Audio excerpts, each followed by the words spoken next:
అన్నా గుళ్ళో హుండీ దొంగతనం చేసేటప్పుడు ఓ ముసలిది నా చేయి తొక్కేసింది. నేను చూసా అన్నా. చూసారా?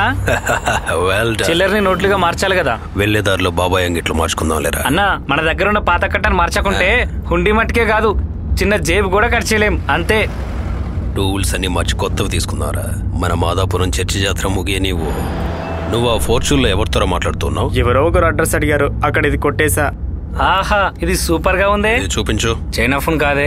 బాగుంది. చీప్ గా చైనా ఫోన్లు నేను తీయను. ఇది నేను ఉంచుకుంటా. అమ్మాయి సూపర్ గా ఉంది. ఆ టీవీ సౌండ్ కొంచెం తగ్గించు. హాయ్ సూర్య, మార్చుకో ప్లీజ్. ఏంటి సాజు? సాజును కాదు, నేను నీ మొగుడిని. దిలీప్ వచ్చేసాడా?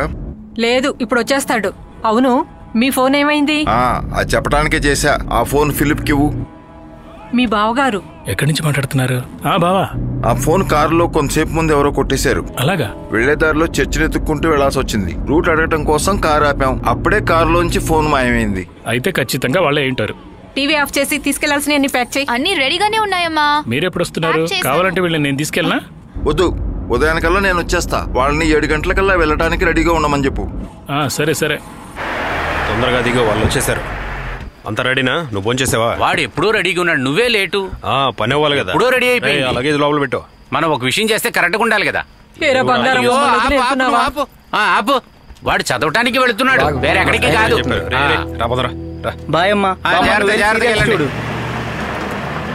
అన్నా, ఏంట్రా అది ఇవ్వలేదా? అయ్యో మర్చిపోయానే. రే, ఇది నువ్వు ఉంచుకోరా. అయ్యో, నాకెందుకు బాబాయ్ ఇది? నా గిఫ్ట్ గా ఉంచుకో. చాలా గొప్ప గొప్ప వాళ్ళ పిల్లలు చదివే కాలేజ్ అది. మనం వాళ్ళకంటే ఎందులోనూ తగ్గకూడదురా. ఈ ఫోన్ అందరి ముందు ఆన్ చేసుకుని గేమ్స్ ఆడుకోరా. సరే. ఇంకో ముఖ్యమైన విషయం రోయ్, ఎక్కడైనా షాప్ లో చూపించి ఉన్న సిమ్ కార్డ్ తీసి పడేసి వాడుకో. మేము దాన్ని తెరవడానికి ప్రయత్నించాం, కానీ కుదరలేదు. మాకు దాని గురించి తెలియదులే. రేపు కోర్టులో కేసుందిరా, లేకపోతే కాలేజీలోనే దింపేవాడిని.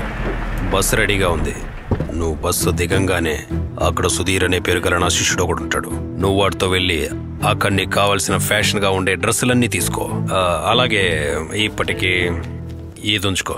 బాబాయ్ ఇది నేను అనుకున్న కలెక్షన్ రాలేదురా, ఉంచుకో. అయ్యో బాబాయ్ ఇది. నువ్వు భయపడకరా. ఇది ఎవరి దగ్గర కొట్టేసిన డబ్బు కాదురా, అందరూ దేవుణ్ణి వేడుకుని వేసిన డబ్బురా అది. ఇలా చూడన్నా, సీట్లు లేవు, బండ్లో చాలా మంది నిలబడి ఉన్నారు. అయితే కూర్చున్న వాళ్ళలో ఒకరిని లేపరా. ఓకే అన్న. వెళ్ళు, త్వరగా వెళ్ళు. సరే సరే, వస్తాను బాబాయ్. జాగ్రత్త. నీతో చదివేవాడు ఎక్కడెక్కుతాడు? వాడు వెంకటాపురంలో ఉంటాడు, వాడు అక్కడే ఎక్కుతాడు. సరే, మీరు బయలుదేరండి, నేను వెళ్తాను. ఓకేనా? Okay, see you. వెళ్ళి ఫోన్ చేయి. బాయ్ నాన్న.